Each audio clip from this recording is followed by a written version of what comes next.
If you're having pain, popping, or cracking in your lead shoulder during your big golf swings, then this video is for you. Hi, I'm Dr. Erik Simms, aka the Kentucky Chiro. I've been serving patients for over 20 years and have performed over 100,000 adjustments. In this video, I'll explain why you're having pain in your shoulder and nerve impingement and why that's such a problem for golfers, and how to fix it so you can have happier days on the golf course. So why are you having pain, cracking, or popping, or dealing with impingement as you're going through those big swings? Well, the issue is simple.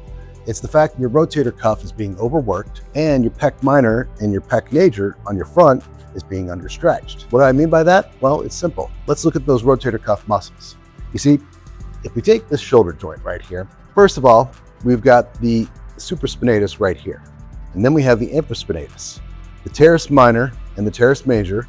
And then on the front part of your scapula, you're gonna have the subscapularis.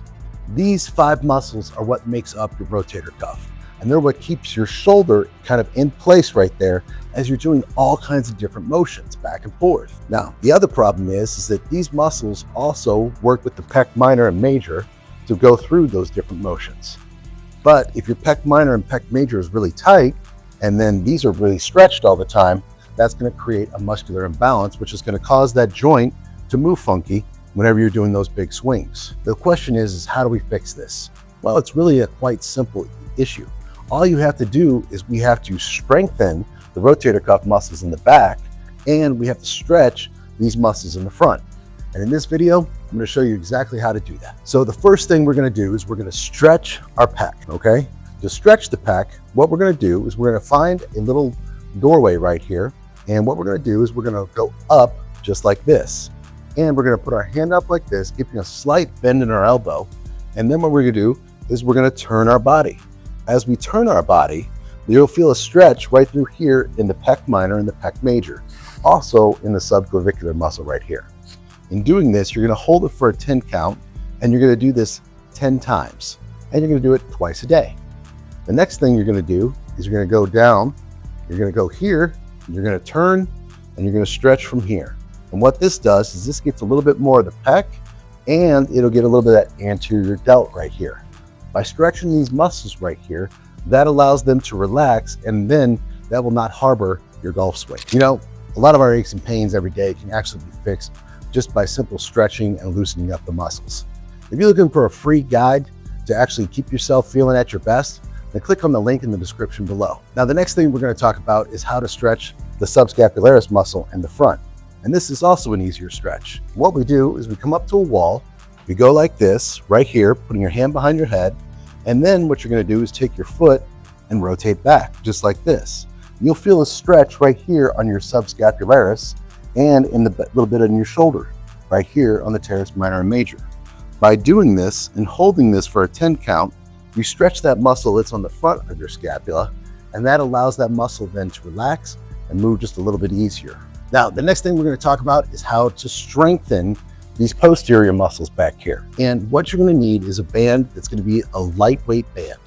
I've got one that's lightweight and a little bit heavier weight, but you're going to want to start off with a lighter weight band so it makes it easier to do these exercises, because you're going to be doing higher reps to get more endurance in the muscle and to also kind of get that stretch in those deep fibers. So what we're going to start off with first is the first exercise. We're taking our light band. What I'm going to do is just kind of put my foot through the band just like this. I'm going to kind of bend at the waist a little bit, and I'm just going to pull right here. And in pulling this just like this, what I'm doing is I'm pulling my shoulder blades back, keeping my head up straight just like that, so that I can actually work those muscles. And this will work your rotator cuff and your rhomboids to help not only strengthen the shoulder muscles, but it also helps to stretch back and relax your pecs. For this exercise, you're going to want to do about 5 sets doing 20 reps each time. That's why we're using a lighter band, okay? Because we're trying to get more endurance into the muscle. If you feel like you can't do 20 reps, then do 15. If 15 is too much, then do 10. It all really depends upon where you're starting at first. But we're going to do 5 sets every other day. All right, so the next exercise is going to be called pull-aparts. We're going to be doing 5 sets and about 20 reps. Again, you want to use a lighter band. However, I don't have a lighter band that's going to be easy to pull apart because it's not long enough. So you want to make sure something that's you're going to be holding out just like this. So you'll hold it out, arm's length out from you, And then you're gonna pull to both sides. And as you pull that band to you, okay, and you're pulling it apart, what you're doing is you're actually feeling your rhomboids and the muscles in your rotator cuff strengthening. And we're gonna do this about 20 times, again, 5 sets.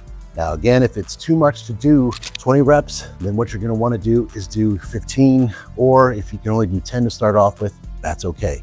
Remember, the goal is to try and build a little muscle here to relax not only the chest, but as we get that follow through, it allows that joint to actually smoothly glide and fly through. For more tips and tricks to perform your best on and off the golf course, then subscribe to the channel. And if you'd like to set up a consultation with us here at Triple Crown Chiropractic, then click on the link in the description below. I'm Dr. Erik, aka the Kentucky Chiro, and I'll talk to you soon.